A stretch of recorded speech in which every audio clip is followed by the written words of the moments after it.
Welcome back to the channel, guys. In today's video, we're going to be talking about the topic of Arisen Vocations versus Pawn Vocations and knowing what works well with each other and the synergy behind them, and just in general about the vocation slash classes that are in the game for both you and your pawn for the run-up of the second installment of Dragon's Dogma 2. The importance of choosing vocations is going to be key with the upcoming game. I cannot stress this enough. If you haven't played the first game, then let me tell you, the grind to max level cap is undoubtedly going to be a hefty thing. I haven't even reached it, and I think I've put in probably close to 100 hours now. Trust me, you will only need to pick it right once, but that is going to be for your first playthrough. Now, if you are wanting to learn about certain vocations and how they play and how the game mechanics work on that side of thing, I do have a video on every single vocation that's going to be upcoming for the second game on the channel, so make sure to go and check those out. But looking at the second game, you can now look at them and decide what kind of playstyle you want. When you've picked and played a playstyle, then I'm thinking the first game is going to reflect that going into the second game. Mechanic wise, slightly different, and we do have some new classes or vocations that will be coming for the Arisen in the second game. Also as well, I'm going to give you a list of what the Arisen can choose and what your pawns can choose too. As much as I love the AI learning within the base game, I wish I didn't pick a mage for my vocation to do with my pawn. They are close to max discipline on the mage class, and they are pretty much on par with the level of myself, as I've had them through pretty much my whole entire playthrough. Using other different pawns that are in the system to do with the base game, for the first one I am heavily reliant on, just because I absolutely hate the discipline or vocation that the my pawn has gone into. It spends half the time either not casting or half the time dying in battle. That is probably the most frustrating thing to do with the pawn vocations. You can pretty much change them on the fly as much as you can with your one, but they do require the cost of discipline points.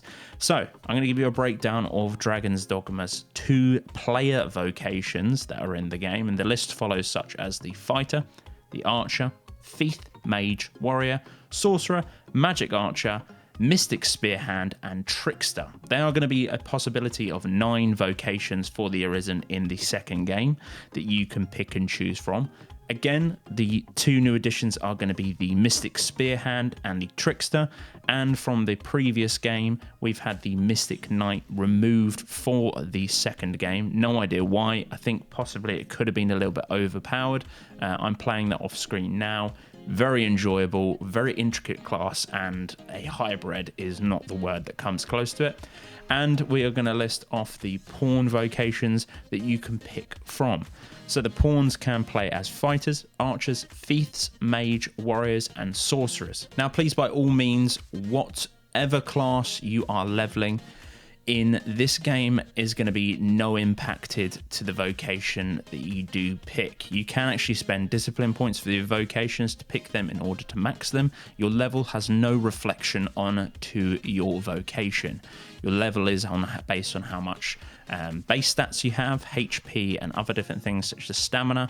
And the vocation, you basically pick up the vocation and you learn as you're playing through that vocation, and via spending points you can pretty much obtain the skills for that vocation.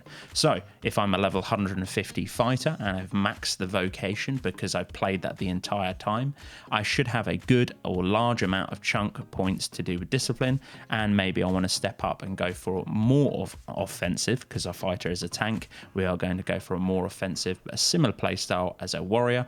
I would then spend some of my discipline points within the fighter that I've collected in my bag, and then in my bag I go in and purchase the warrior vocation with my discipline points, play the warrior through, gives me a few basic skills. Do I enjoy it? Yes.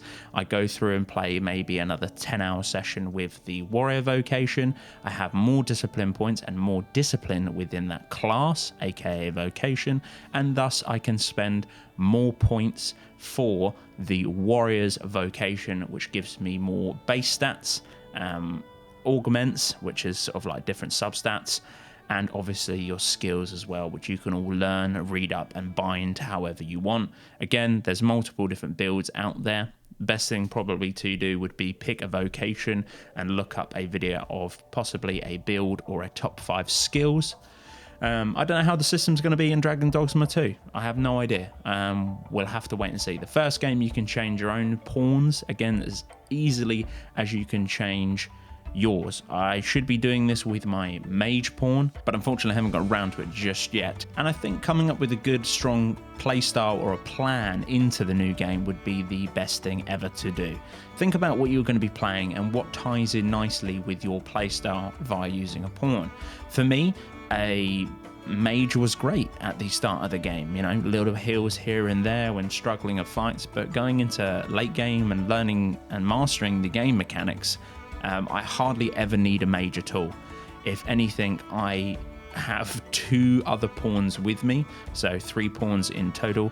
My pawn, which spends most of the time dying, and 2 of the other pawns that are other people's pawns that you can use within a system in the game, are way better. Not only because they're offensive, but intelligently, because this game learns off of the player AI. Again, really cool. We'll be making a video of that. They have learned to be more proactive than my one. I don't know why. Just very strange. So the takeaway from this is pick a playstyle that you're going to be going into in the base game, just because I don't want you to waste time as soon as this comes out. Knowing and reflecting off of the first game, if the second game is like the first game. So all I'm saying is pick a vocation that you are willing to dive into and almost play a lengthy amount of the game with.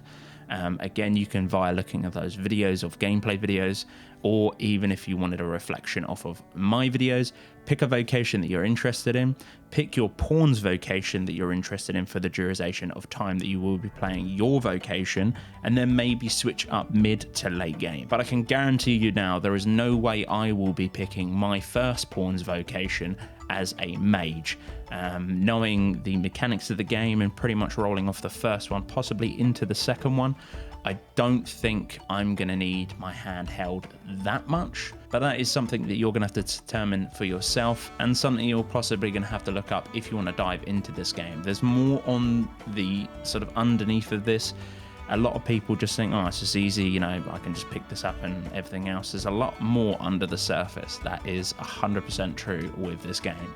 Honestly, it's blowing my mind. If you haven't seen my 2024 video of Dragon Dogma, the first game, and why I'm playing it coming into the second one, honestly, it's kind of like a review, but a lot that did surprise me through this game, and I'm surprised that I've only just played it now, but really get into it and really enjoying it. But guys, as always, thank you very much for stopping by and watching this video to the very end. If you did enjoy it, I'd very much appreciate a like on the video. Subscribe if you're new around here. We're going to be covering so much of Dragon's Dogma 2 when it does come out in late March. But guys, as always, stay safe and keep exploring.